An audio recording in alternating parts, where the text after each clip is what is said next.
আমাদের জীবনে বিভিন্ন ঘটনা ঘটে, যেগুলোকে এক একটি ইভেন্ট বলা হয়।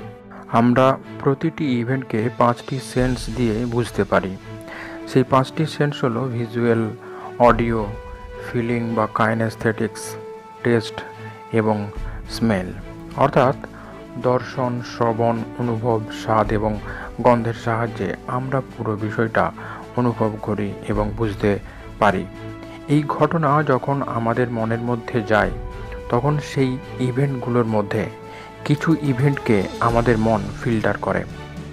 আমরা চোখের সামনে যা দেখি তা হলো এক্সটার্নাল ওয়ার্ল্ড, কিন্তু আপনি আগে যা দেখেছেন তা যখন আপনার মনের মধ্যে দেখতে পান, তখন সেটা হলো ইন্টারনাল ওয়ার্ল্ড।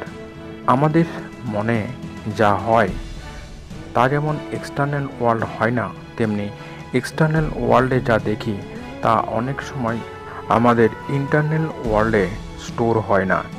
এর কারণ হলো আমাদের মনের মধ্যে কোনো ইভেন্ট 3টে জিনিসের দ্বারা ফিল্টার হয়। সেগুলো হলো ডিলিটেশন। এটার কাজ হলো অনেক ঘটনাকে মনের ভেতরে প্রবেশ করার আগে ডিলিট করে দেওয়া। যেমন আপনি কোথাও যাচ্ছেন, যেতে যেতে রাস্তায় অনেক কিছু দেখেন, কিন্তু পরে রাস্তা দেখা সব জিনিস আপনি মনে করতে পারেন না। অর্থাৎ কত লোক আপনাকে সাইড দিয়ে চলে গেছে, তাদের মন থেকে ডিলিট করা হয়েছে, কারণ ওইগুলো অপ্রধান ছিল বলে। 2 নম্বর বিষয়টা হলো ডিস্টরশন, অর্থাৎ ধ্বংস করে দেওয়া।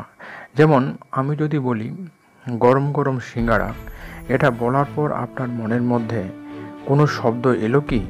না। কি এলো? সিঙ্গাড়ার একটা ইমেজ বা ছবি।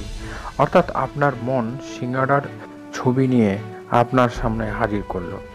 শব্দ শুনে, অর্থাৎ এখানে শব্দটা ডিস্টরশন করে মন একটা ইমেজ তৈরি করলো। আবার যেমন আপনি কোনো চিন্তায় পথ হাঁটছেন, আপনার পরিচিত কেউ আপনাকে দেখলো, কিন্তু আপনি তার দিকে পাশ কাটিয়ে চলে গেলেন। পরে সে বলল, আপনি তো কাউকে সম্মান দিতে জানেন না।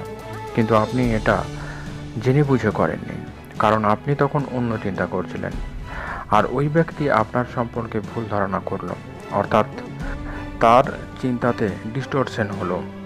3 নম্বর যে বিষয়টি, সেটি হলো জেনারেলাইজেশন, অর্থাৎ সাধারণীকরণ। এটা কোনো জিনিসকে পরখ করার ক্ষেত্রে বা চিনতে পারে এমন পূর্ব অভিজ্ঞতা থেকে বোঝানো হয়। যেমন কোনো একটা জিনিস আপনি খুঁজে পাচ্ছেন না, অনেক খোঁজার পর আপনার মনে হলো ওটা তো ওখানে থাকে। এই 3 প্রকার ফিল্টার নির্ভর করে নির্দিষ্ট কতগুলো বিষয়ের উপর, যেমন ফিলিংস, ভ্যালুজ, মেমোরিজ, মেটা প্রোগ্রামস এবং ডিসিশনের উপর। যেমন ধরুন আপনি আপনার সন্তানকে বললেন, যা বেটা, রান্নাঘর থেকে নুনের পাত্রটা নিয়ে আয়। সন্তান বলল, মা, আমি জানি না কোথায় আছে। আপনি বললেন, যা গিয়ে দেখ, সামনের রেকের ওপরে আছে, নিয়ে আয়। সে বাধ্য হয়ে গেল, কিন্তু সেখান থেকে চিৎকার করে বলল, কোথায়? দেখতে পাচ্ছি না। আপনি বিরক্ত হয়ে উঠে গিয়ে দেখলেন এবং সামনের রেকের মধ্যেই রয়েছে, কিন্তু আপনার সন্তান সেটা দেখতে পায়নি। কিন্তু কেন এমনটা হয়? উত্তর হলো, আমাদের চোখের সামনে, অর্থাৎ এক্সটার্নাল ওয়ার্ল্ডে যা দেখি তা আমাদের ইন্টারনাল ওয়ার্ল্ডে থাকতে হবে, তবে আমরা তা দেখতে পাবো।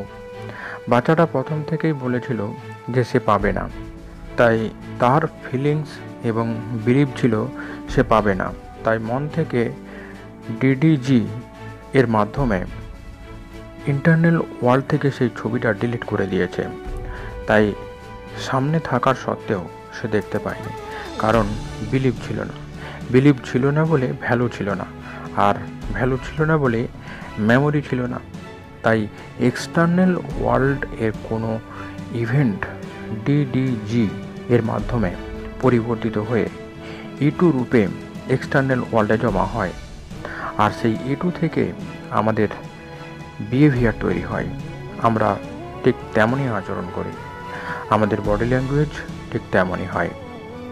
মানুষের মন কিভাবে কাজ করে, আশা করি আপনারা আজ এই ভিডিওটি থেকে জানতে পারলেন আপনি কিভাবে আপনার মনকে পরিবর্তন করে জীবনে সফলতা আনতে পারবেন।